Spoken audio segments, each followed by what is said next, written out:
আল্লাহ পাক তার প্রতি রহম করুন যে আমার এই কথাগুলোকে অন্যের কাছে পৌঁছে দেয়। নবীজির ভাষণ। এরপর নবীজি বলছেন, জেনে রাখো নিশ্চয়ই তোমাদের পরস্পরের, মুসলিমদের পরস্পরের সম্পদ, পরস্পরের রক্ত, পরস্পরের এই যে জান মাল ইজ্জত, এগুলো একে অপরের জন্য হারাম।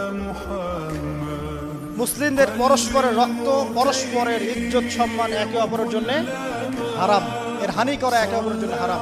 ঠিক যেমন আজকের এই দিন হারাম, এই শহর হারাম, এই মাস হারাম।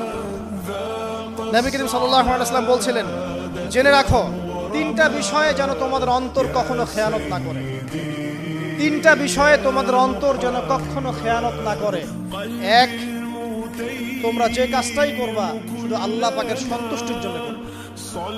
তোমরা যে কাজই করবে শুধু আল্লাহর সন্তুষ্টির জন্য করবে। তোমাদের শাসক বর্গের কল্যাণ কামনা করবে। তোমাদের শাসক বর্গের কল্যাণ কামনা করবে।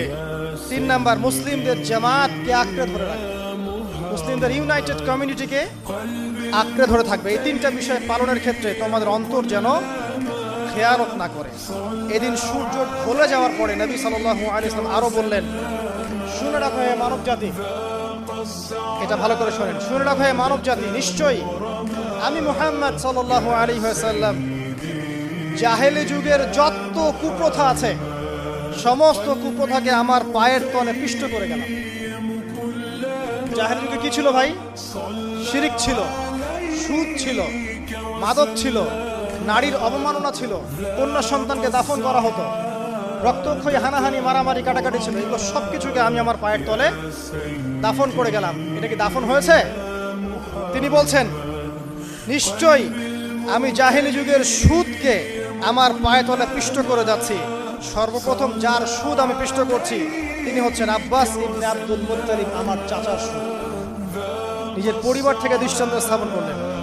তিনি আরো বললেন, হে উপস্থিত জনগণ, তোমরা মেয়েদের ব্যাপারে সতর্ক থাকবে এবং তোমাদের স্ত্রীদের ব্যাপারে সতর্ক থাকবে, তাদের হকের ব্যাপারে সতর্ক থাকবে, কেননা তোমরা তাদেরকে আল্লাহর কালিমার মাধ্যমে হালাল করে নিয়েছো। অতএব তাদের ব্যাপারে তোমরা সতর্ক থাকবে। তোমাদের উপর তাদের হক হচ্ছে তোমরা যা খাবে, যা পরবে, তাদেরকেও তাই খাওয়াবে, তাই পরাবে। আর তাদের উপর তোমাদের হক হচ্ছে তারা তোমাদের বিছানায় এমন কাউকে আসতে দিবে না যাদেরকে তোমরা অপছন্দ করো।